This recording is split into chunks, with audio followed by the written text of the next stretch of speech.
Hey everybody, this is Chris Jerome with the Radical Independent, and I'm here with Branden Scrivener. He's running for office as an independent, U.S. Congress, Florida District 12. So glad you're here. Glad to talk to you here. Thanks for having me. Well, let's just start off maybe with a little bit about your background. What's your backstory? 27 years old, have a background in human services and healthcare. Have a bachelor's in human services, kind of like social work, but Mhm. not quite. And then I work in the healthcare field for the last about a little over 3 years, almost four coming up. And I work directly with insurance companies to ensure that patients get their care covered. So I've really seen firsthand how awful our insurance industry is. Yeah, that's another thing that kind of led me into deciding to run because I have that direct experience. I see all the time, patients not getting the care that they need just because of their insurance. And it's like, the insurance is supposed to be there to help you. It's crazy. So, was it like a gradual thing, or was there some sort of epiphany turning point to where you're like, I gotta run, this is it, I'm done? Or was it just something that kind of built up over time and you said, well, let's give it a go? I'd say it kind of built up over time, and then it kind of came to a head where felt like I had to jump in. Ever since I was a kid, I always felt like I wanted to help people. So I always wanted to be in the helping profession. Kind of going back to my human services background, I wanted to be like a counselor or a social worker or something, working with individuals one on one. And as I continued through my education, I started seeing these patterns, and I started thinking, how can I help the most amount of people? And I realized I can do this one at a time, but the most efficient way of helping would be to actually change, policies and rules, the things that are causing all of these Right. issues for various people. Right. I've worked in Catholic charities with the homeless population. I've worked with a place called Tampa Crossroads with addiction, just various different places. Flagler Education Foundation, which is education. So I've seen like various entry points into these different vulnerable populations too. And then that led to this year where I found out that the requirements to run for office had actually been cut in half. So I felt like if it was going to be, anytime, it would be now. If I was going to do it, it would be now. So normally the signature requirement to make the petition for the ballot would be about 6,000, but this time it was cut down to about 3,000 because they were redistricting. Hmm. So I still didn't make the signature requirement. I don't think anyone else in my race did either, but I decided to continue going with it anyways. I invested my own personal savings into the campaign just to keep going because it's like, I've made it this far. I'm not gonna stop now. But that's kind of what led me to that. It's just this general like I want to help people, and then it just kept building to how can I do it, the best. I was gonna make a joke where, you said you want to help people, then why are you getting why do you want to run for office then? Obviously, a lot of the politicians today, I don't know if that's really a big thing on their agenda. It's about power and control more than anything. But you didn't get the signatures, so basically you're running now. So you're not going to be on the ballot. No, I am. I Oh, am on okay. the ballot. So yeah, so you to make it on the ballot, you either have to make the petition requirement or you have to pay a fee. Oh, Even if I, yeah, even if I had the petitions, you have to pay a fee to get the petitions validated. So either way, you're spending money. It's right, just a matter of more or less. right, So I right. had to Interesting. dish out almost $7,000, which is a lot. Yeah, and definitely something that is put in place to prevent the average person from running. I feel like is Right. first of all the signature requirement on a normal year, 6,000 signatures for a working class person is going to be really hard. And then you add that price point on there. If you can't get the signatures, you just kind of weed people out. They don't want the average person in Yeah. office. I feel like, especially like I said, I have a full time job. I have Right. two kids, two young kids. So, on top of all of my responsibilities and everything, it's tough for a working class person to do all that. Okay, interesting. Yeah, that's in Arizona. I don't know about the fees, but just the signature requirements are actually quite different between major parties, minor parties, independents. Some of it depends on, there's just a whole weird bunch of voodoo behind how you can get on the ballot. It's pretty ridiculous. So talk a little bit about your stances on the issues. It's kind of a disadvantage as an independent. If you're a duopoly candidate, you people pretty much know where you stand, right? It's the shortcut, it's the easy mode. But a lot of independents, that's a little bit harder thing is getting their message out. There's no one platform for all independents. So, but talk a little bit about some of your main issues. Yeah, so for me, government accountability and transparency and systemic change are really the main drivers of my personal campaign. There's a lot of talk from both sides about like term limits, campaign finance reform, these like basic umbrella things that Democrats and Republicans seem to kind of agree that these things need to happen, but then when they're in office, they never actually happen because it would, Right, affect their own power and wealth gain or their right. party's power and wealth. They're good So talking points. People, they're things that people talk about or care about, and you hear them during elections. But will it ever happen? No, right? Because it's a great talking point, right? So they talk about these things, campaign finance, other term limits, but once they're in office, all that gets pushed under the rug. And that's a one of the things that has really frustrated me with this whole thing is that it's been pushed under the rug, and it's things that are pretty much universally agreed upon, but they're not getting done. So Right, I feel like someone from the outside needs to come in and kind of set that as a priority, set that straight, because I don't think that it's going to come from an establishment candidate from either right. side.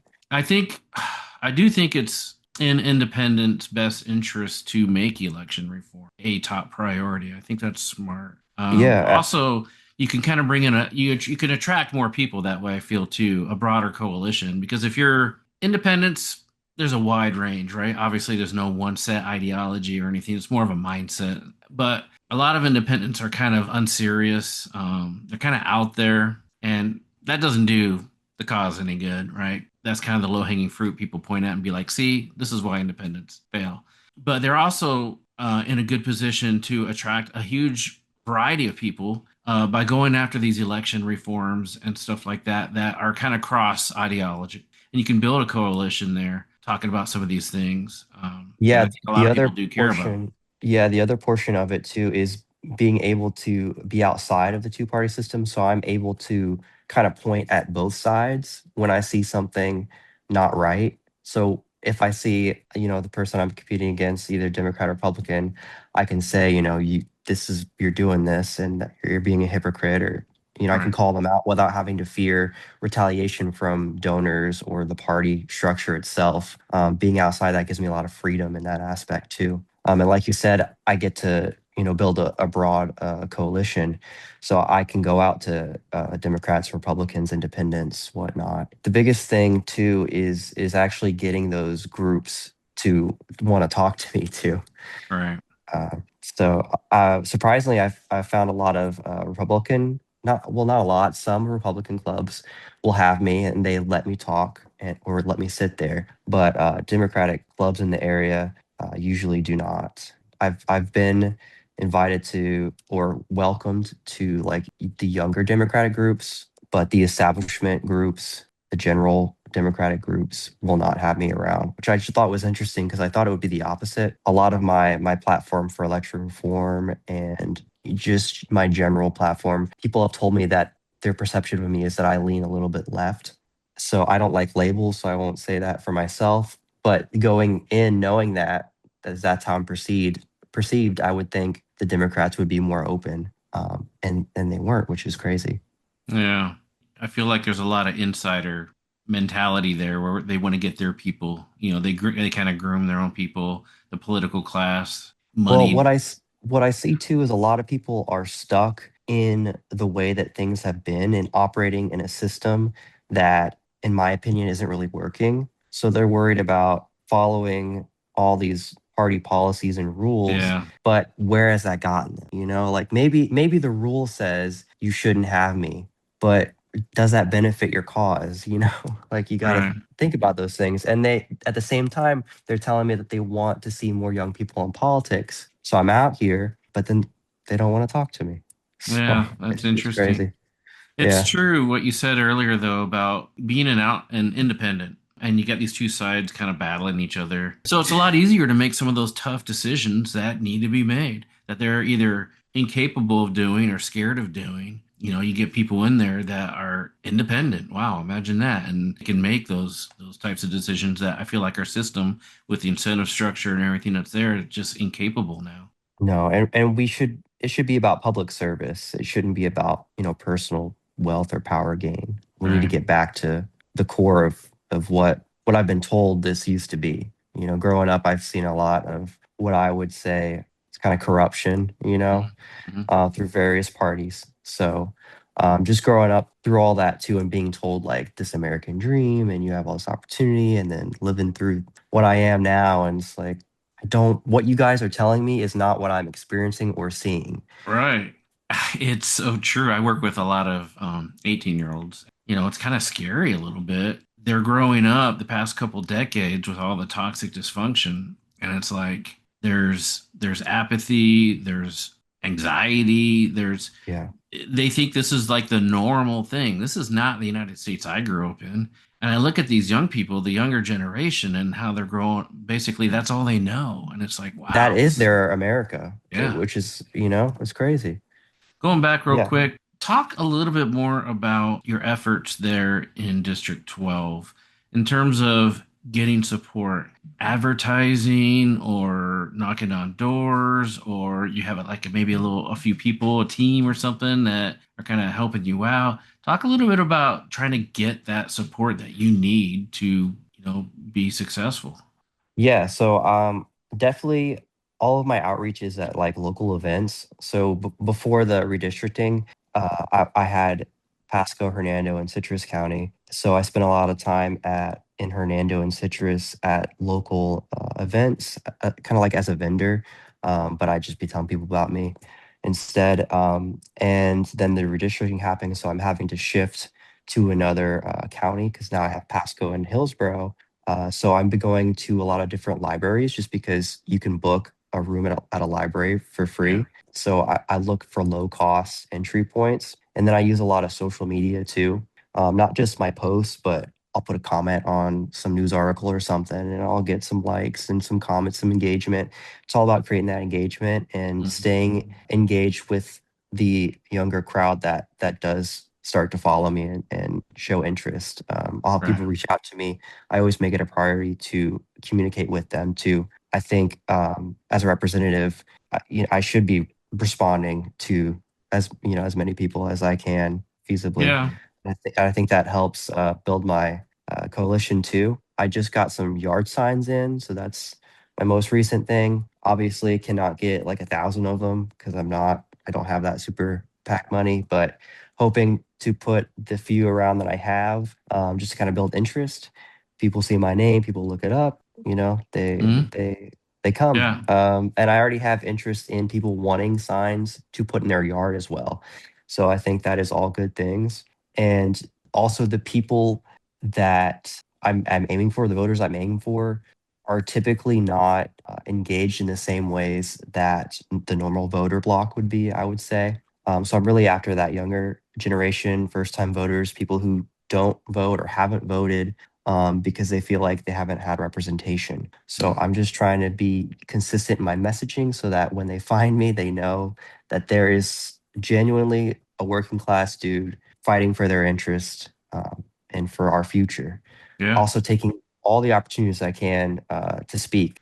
When I get invited places, I go. I'm going somewhere on Saturday. It's to a forum at a church. Just meet the candidates, kind of thing. So just Yeah. getting out there where I can. You got to be strategic. It's almost like guerrilla tactics because you're at a disadvantage. The incumbent gets a certain amount of free postage. A lot of these candidates have some money where they can hire consulting firms, and they got the phone banks, and they have that information about in neighborhoods and stuff like that. So you gotta be Yeah, creative and use social it's media tough.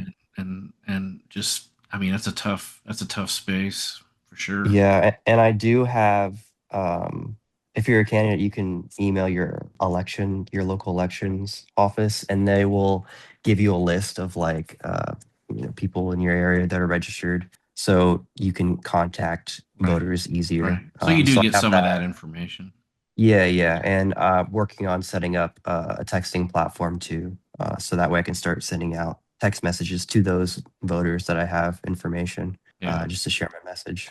And I'm not an expert by any means, but I've done a Yeah. few bonds, some canvassing, doing some stuff, some work on a few committees with some local bonds and stuff like that. Mhm. And it's always a little bit of a dilemma because you don't want to waste a lot of your time and money and resources on people who aren't going to vote for you. And Right. you kind of have to draw a line at some point and focus on those ones who are more that you actually have a shot. So it's kind of tough because you don't want to just ignore a huge group of people, but at the same time, just on a pragmatic and practical level, kind of behind the scenes, you got to be working on the people that that are actually you have a shot that they might vote for you. Yeah, and as an independent or a no party affiliated candidate, I feel like I have more of a group of people to pull from. I'm Sure. not necessarily only looking for one party registration. I can pull Right. from different That's a good ones. point.